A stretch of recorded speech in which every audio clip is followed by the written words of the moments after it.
एक सेकंड में एक स्टॉप करते हैं। ये कपालभाति प्राणायाम। कपालभाति प्राणायाम को योग की विधा में संजीवनी का नाम दिया गया।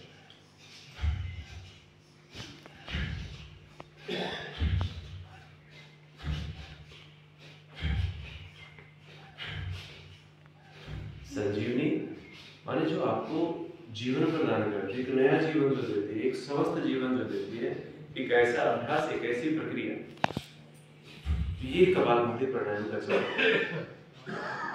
हमने देखा जो बिल्कुल डेथ बेड पर थे, बिल्कुल मृत्युशैया पर, डॉक्टर ने जवाब दे दिया था कि अब नहीं बचने वाले, सेवा कीजिए इनकी घर पे ले जाकर।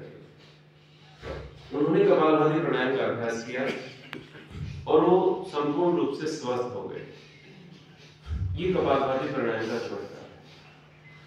इस धरती पर शायद ही कोई ऐसा रोग हो जो कपालभाति प्राणायाम के करने से ठीक ना होगा, बशर्ते श्रद्धापूर्वक, आनंद पूर्वक, पूरे मगन होकर के, श्वासों होकर के, आनंदित होकर के, हर श्वास के साथ, पूरी तन्मयता के साथ, पूरी श्रद्धा के साथ, पूरे समर्पण के साथ, पूरे मगन होने से खो जाए हर श्वास के साथ। हर श्वास के साथ धन्यवाद, धन्यवाद, धन्यवाद, धन्यवाद, इस प्रकार का भाव आपके मन में चलता है। कृतज्ञता पूर्वक कपालभाति प्राणायाम का अभ्यास करेंगे तो आपको और ज्यादा लाभ मिलने वाला है। जब आप कपालभाति प्राणायाम का अभ्यास करते हैं तो यदि व्याधियों की हम बात करें, रोगों की बात करें, तो कपालभाति प्राणायाम से सबसे पहले तो यथा नाम तथा गुण लाभ मिलता है। आप करते रहेंगे, साथ साथ सुनते रहेंगे, क्योंकि फायदा तो अभ्यास के करने से होगा। तो कम से कम 15 मिनट, आप आधा घंटा, पौना घंटा, 1 घंटा भी कर सकते हैं लगातार। जितना ज्यादा करेंगे उतना ज्यादा लाभ मिलेगा। यदि किसी को कोई असाधारण रोग है तो निश्चित रूप से उसको ज्यादा अभ्यास करना चाहिए और पूरे कंसंट्रेशन के साथ, पूरे मगन होकर, श्वासों में होकर, कृतज्ञतापूर्वक। तो कपालभाति प्राणायाम से हम लाभों की बात करें तो कपाल माने होता है आपका मस्तिष्क, भाल, ललाट, माथा, भाति माने तेज, ओज, कीर्ति, आभा। तो जो कपालभाति प्राणायाम के अभ्यासी हैं उनके चेहरे पर एक अलग ही तेज, एक अलग रोशनी, एक मैं सूर्य की तरह दमकता और चमकता हुआ आपका चेहरा है यदि आप प्रतिदिन कपालभाति प्राणायाम का अभ्यास करते हैं। यदि आप प्रतिदिन कपालभाति प्राणायाम का अभ्यास करते हैं तो जिन भाई बहनों को सुबह सुबह उठते ही बहुत सारी छींकें आती हैं या किसी को गले से संबंधित कोई प्रॉब्लम है, थायराइड, पैराथायराइड, टॉन्सिल्स, वो कपालभाति प्राणायाम से गले पर। कपालभाति प्राणायाम से आपके पेट का पूरा सिस्टम एकदम से एक्टिव हो जाता है और पेट से संबंधित सभी व्याधियां दूर होंगी।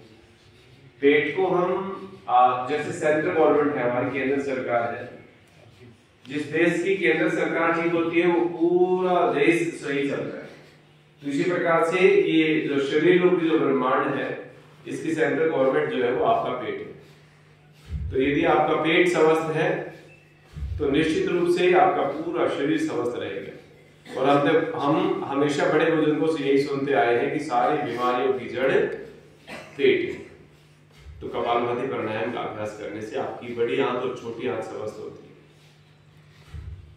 आपके इंटेस्टाइन से संबंधित कोई भी रोग है वो आपका कवर होगा, चाहे वो गैस्ट्रिक की प्रॉब्लम है, कॉन्स्टिपेशन की प्रॉब्लम है, हार्निया की प्रॉब्लम है, अल्सरेटिव कोलाइटिस की प्रॉब्लम है, कोई भी समस्या आपके आंतों से संबंधित है, कपालभाति प्राणायाम से क्योर हो जाएगी। बस श्वास को बाहर छोड़ो, 1 सेकंड में एक स्टॉप करो। इसके बाद यदि हम बात करते हैं लीवर की, तो कपालभाति प्राणायाम से आपका लीवर स्वस्थ हो जाता है। आपको कभी भी hepatitis A, hepatitis B, hepatitis C, माने काले पीले की समस्या है या जॉन्डिस बार बार आपको हो रहा है, पीलिया बार बार हो रहा है, ये कोई भी समस्या आपको नहीं रहेगी। है तो ठीक हो जाएगी, नहीं है तो होगी नहीं कभी भी भविष्य में, यदि आप कपालभाति प्राणायाम का अभ्यास करते हैं। आजकल लीवर फैटी बहुत ज्यादा हो रहा है, तो यदि आप कपालभाति प्राणायाम का अभ्यास करते हैं तो आपका लीवर फैटी है तो ठीक हो जाएगा, नहीं है तो होगा नहीं। बस श्वास को बाहर छोड़ना, स्टॉप। कपालभाति प्राणायाम से आपकी दोनों गुर्दे स्वस्थ हो जाते हैं। आपके गुर्दों में स्टोन है या यूरिन से संबंधित कोई प्रॉब्लम है, वो सारी समस्याओं का समाधान कपालभाति से हो जाएगा। आपकी किडनीज के साथ साथ में मैं बात करूं आपके पेंक्रियाज की, तो जिनको डायबिटीज है उनको करवाइए आप कपालभाति प्राणायाम का अभ्यास, वो ठीक हो जाएगी।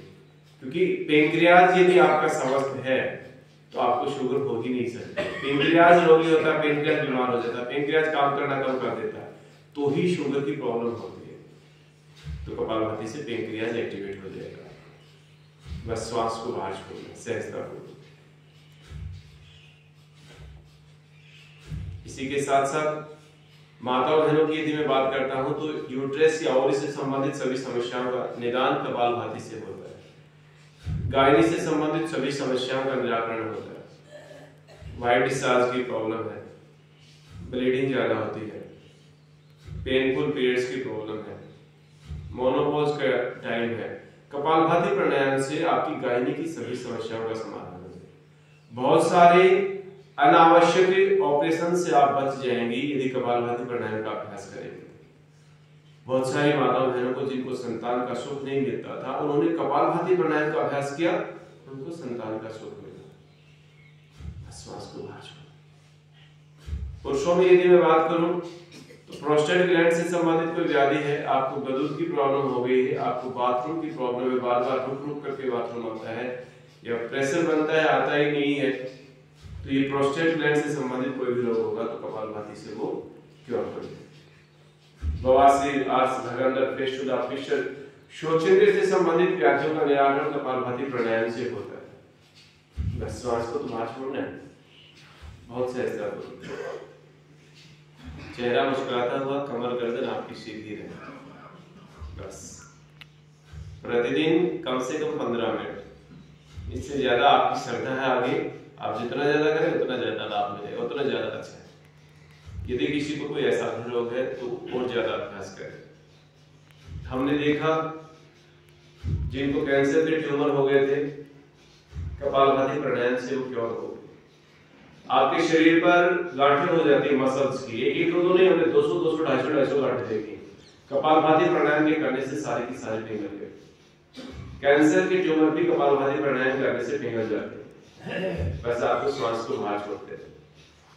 प्रतिदिन अभ्यास करना है, नियमित रूप से अभ्यास करना है, पूरी श्रद्धा के साथ में, पूरे विश्वास के साथ में, पूरे कंसंट्रेशन के साथ में। ऐसा नहीं है कि आप सामने फोन खोल करके बैठे हुए हैं, कपालभाति प्राणायाम का अभ्यास कर रहे हैं, बार बार फोन में ध्यान है, फोन में ध्यान है ना। आंखें बंद करके और पूरे खो जाए, मगर हो जाए। भजन चला करके आप अभ्यास कर सकते हैं या बिना भजन के भी आप अभ्यास कर सकते हैं। कोई फ्लूट माने बांसुरी का म्यूजिक चला करके आप अभ्यास कर सकते हैं, लेकिन कंसंट्रेशन आपके हर श्वास पर हो, कंसंट्रेशन आपकी स्वास्थ्य पर हो। जो चाहिए ऐसा आपको मान लेना और वही सोचना, जो नहीं चाहिए वो सोचना ही नहीं। तो जब भी श्वास को बाहर छोड़े आप कपालभाति प्राणायाम का अभ्यास करें तो संपूर्ण स्वास्थ्य के लिए धन्यवाद, संपूर्ण स्वास्थ्य के लिए धन्यवाद, संपूर्ण स्वास्थ्य के लिए धन्यवाद। ऐसा आपको मन मन में बोलना है, सोचना है। पर्टिकुलर जो रोग है उसके बारे में नहीं सोचना है, उसके बारे में विचार ना है, क्योंकि यदि आप माने पर्टिकुलर रोग के बारे में सोचेंगे तो आपके मन में कहीं न कहीं आएगा कि ऐसे कैसे ठीक हो सकता है, मेरे इतने तो है खाली, अब तक ठीक नहीं हुआ, अब तक ठीक नहीं हुई, तो अब कैसे हो जाऊंगा, ऐसे श्वास बाहर फेंकने से कोई ठीक होता है क्या? तो इस प्रकार के भाव मन में आने लगेंगे। तो केवल संपूर्ण स्वास्थ्य के लिए धन्यवाद, पूर्ण रूप से स्वस्थ हूं, पूरे शरीर में कोई रोग नहीं है, हर्ष रोग के साथ कृतज्ञता, धन्यवाद का भाव करें। विश्राम रुक जाएंगे।